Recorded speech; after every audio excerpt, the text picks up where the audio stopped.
Hey everybody, Roger here with Trivision Global and the Entrepreneur's Pit Stop. I'm here in Shanghai, China this weekend, getting ready to launch or create what I'm calling the Great Experiment.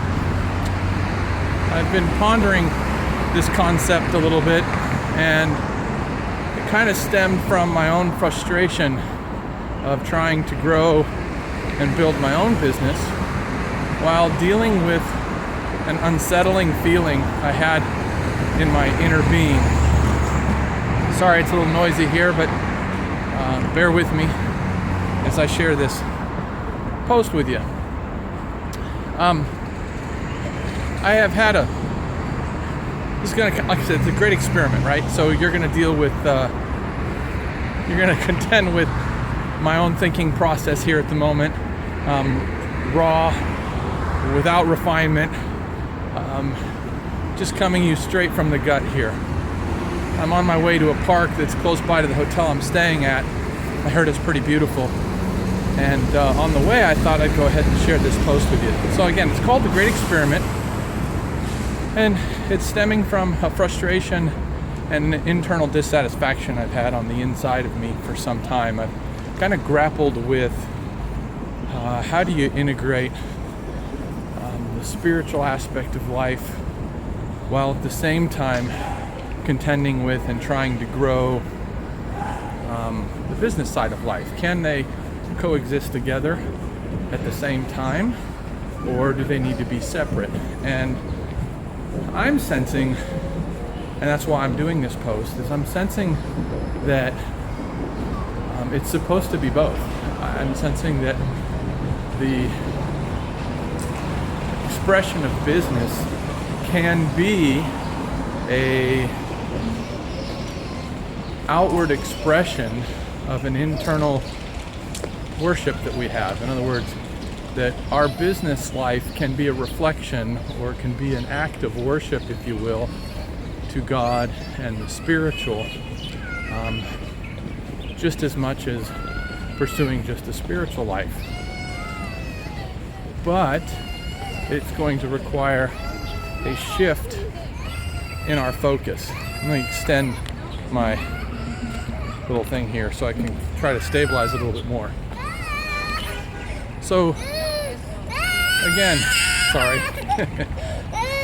all the aspects of life here. It's interesting, right? Like I said, it is raw, uncut.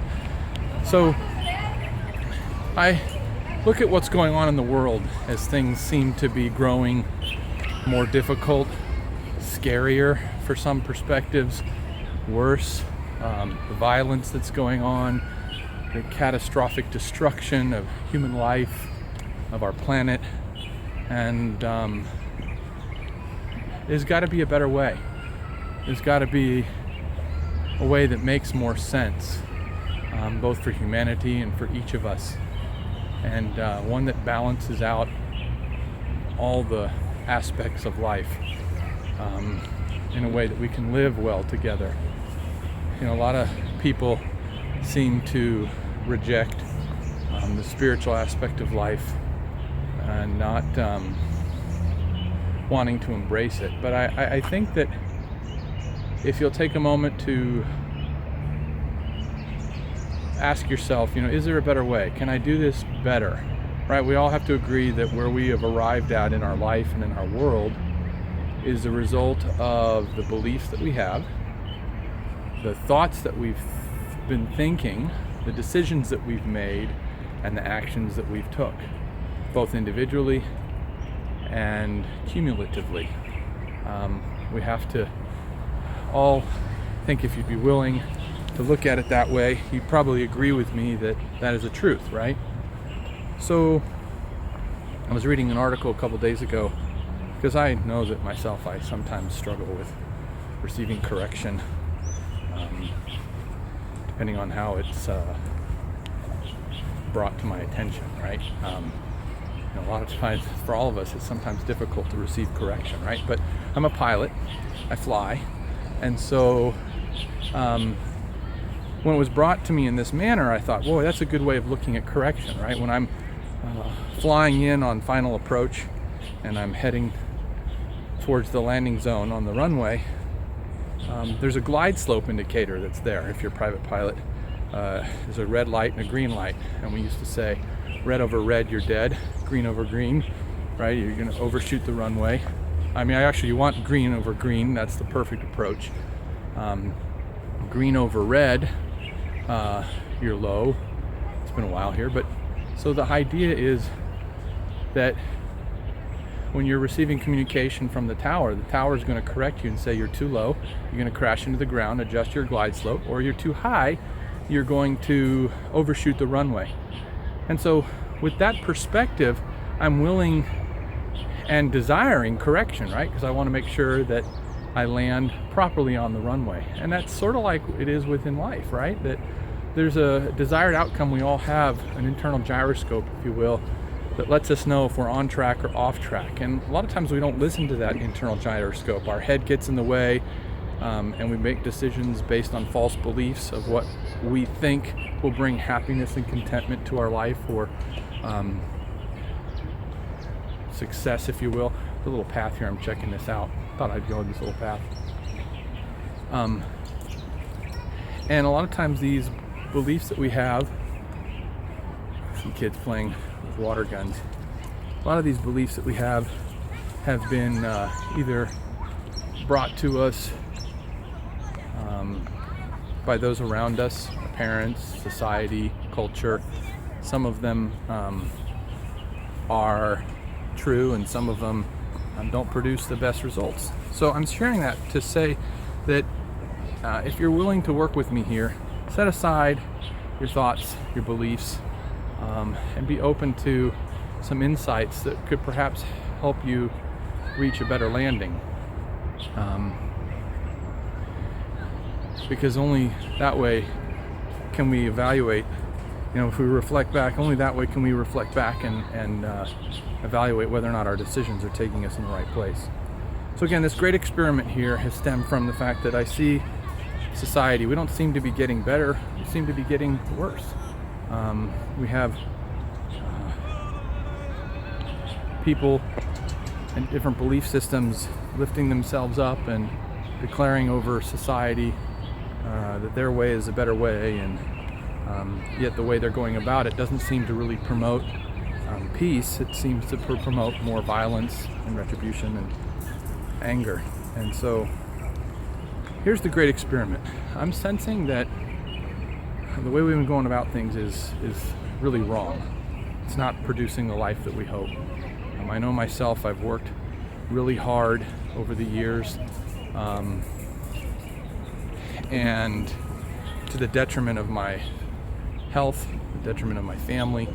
I'm a father of 3, and my kids are now 9, 12, and 15, and I grieve that I've not been able to contribute as much to their development as I'd like. I'm there, I've participated in their special events, promotions, graduations, birthdays, but while I'm in their life, I feel sort of like an absentee father. I've allowed my own desire to reach a certain level in the business supersede the importance of raising the kids the way that I sense I'm supposed to as a responsible father. Not that I've been irresponsible by any means, but I just sense that I need to give them more of my attention, more of my time, and contribute more of the truly significant values that will help them in the world that they're growing up in. And so I've made a commitment today that's launching this great experiment.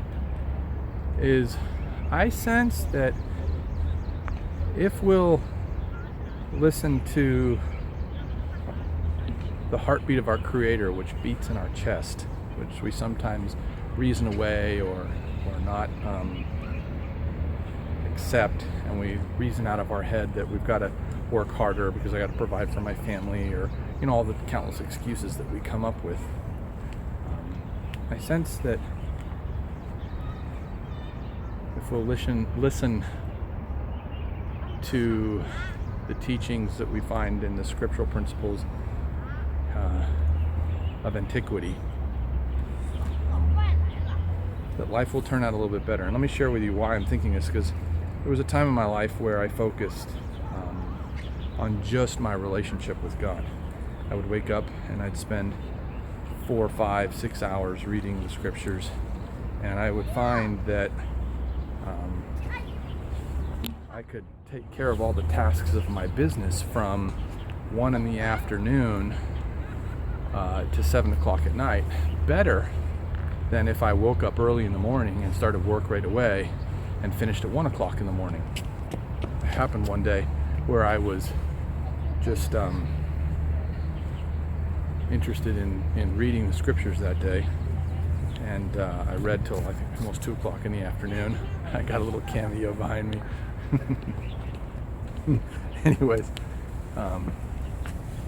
so on that particular day I rode and studied until about 2 o'clock in the afternoon. Normally I would wake up at 7 in the morning and I would go to bed at 1 o'clock in the morning, strictly just doing business stuff, from taking orders to fulfilling shipments, getting them out, prospecting new business, and it was exhausting. So this particular day I woke up about 7 in the morning and I just started having a cup of coffee and reading the scriptures for myself, and finished about 2 o'clock in the afternoon. And that particular day I went about my normal activities after 2, and I was shocked that I got it all done.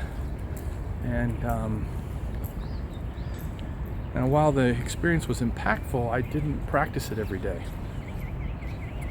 So today, after pondering and reading some articles and understanding, what I find is a lot of times there will be certain things going on in my life that will almost be a message from God trying to get a point across to me. So the past couple of weeks I've been coming across articles on the importance of rest and reflection, taking vacations, and realizing that I myself have been misled by a belief that says I've got to work hard, I only have so much time, I've got to be able to make money by a certain time in my life, otherwise my kids are going to be jeopardy, or I won't have enough for retirement. And I noticed that this lie causes me to work harder and longer than I should, and it causes me to not take the time away to go exercise and work out, or not spend some time with the children. I like to usually finish by 3 o'clock in the afternoon, so then the kids and I can go out and ride our bikes or play in the park or just do something physical. And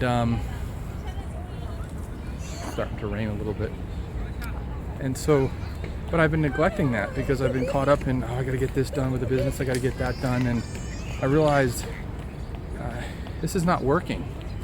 And so here's the great experiment, finally, right? I thought, what if I make a decision to trust God for my provision? Not that I won't work, but what if I work less, make life more simple? What if I focus on taking care of my kids, making sure I spend adequate time with them in the morning, reading the scriptures maybe to them, sharing with them the lessons that I've learned in creative ways, nurturing my own spiritual life, and then spend 80% of my time doing that, and spend the remaining 20% taking care of business activities.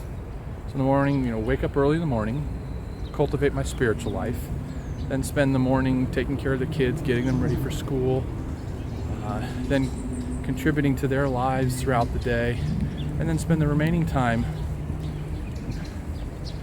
on business, only 20%. And see what happens. Trust God. See about if He'll bring the provision for my future. So that's what I'm going to be doing now. I'm going to document this with video and blog posts. Invite you to come over, take a look. Feel free to contribute your own thoughts down below. But this is my commitment. This is what I want to do. And so over the course of the next couple of weeks and months, you're going to see the results of this experiment. So that's it for now. I'm going to turn it off because it's starting to rain, and I'm going to have to find cover here pretty quickly and put my jacket on. So Until we meet again, remember to always fly upward and onward, and to fly right. Talk to you later. Have a great day.